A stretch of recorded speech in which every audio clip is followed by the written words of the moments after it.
Pitanje postaviti zastupnik Tomislav Lipošćak, ministrici poljoprivrede Mariji Vučković, izvolite.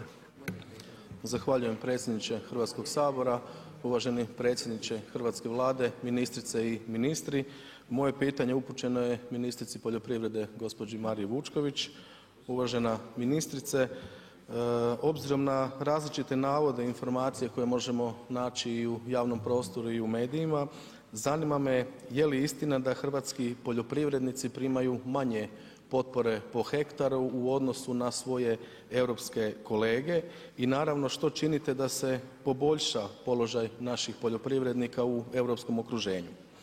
Jednako tako zanima me i vaš stav na konkretne tvrdnje o smanjenju proračunskih sredstava za naše poljoprivrednike i za poljoprivredu u idućem proračunskom razdoblju. Zahvaljujem. Odgovor, izvolite ministrice. Hvala lijepo poštovani predsjedniče, zastupnice i zastupnici. Dakle, prvo ću krenuti od ukupne omotnice koja je namijenjena za potpore hrvatskim poljoprivrednicima koje se dijele na one što su u svrhu stabilizacije dohotka i na one što su za kapitalne investicije i unapređenje konkurentnosti. Potpore nikad nisu bile veće. Što se tiče izravnih plaćanja, a medijski napisi su se odnosili na njih, znači sada za proizvodnu 2019. sa početkom za proizvodnu 2019. s početkom uplata u ovoj godini s avansima i koje će se nastaviti u 2020. mi smo po prvi put osigurali iznos koji je veći od 100% dodijeljene omotnice za izravna plaćanja RH.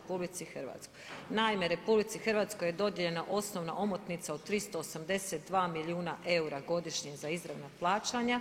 Ukupno predviđene isplate za izravna plaćanja sukladno usvojenom proračunu su nešto više od 387 milijuna eura, a sa osjetljivim sektorima, dakle ukupno izravne potpore iznosit će 401 milijun eura. Ako me pitate za pojedinačnu potporu po hektaru, ona otprilike, računamo li osnovnom preraspodijeljeno zeleno plaćanje, iznosi 2140 kuna po hektaru, nešto je više od europskog prosjeka, naravno ima zemalja koje imaju više potpore po hektaru, ali ponovit ću, ona je nešto viša od europskog prosjeka, a u nizu slučajeva ako dodamo obavljanje poljoprivredne djelatnosti u područjima s otežanim uvjetima gospodarenjima ili ukoliko govorimo o ekološkoj poljoprivredi, zatim o potporama za mlade i potporama za držanje životinja, ovakva pojedinačna potpora po hektaru iznosi nekad viša i od 5.000 pa čak i 6.000 kuna po hektaru. Izvolite očitovanje. Zahvaljujem uvažena ministrice i naravno zadovoljan sam odgovorom.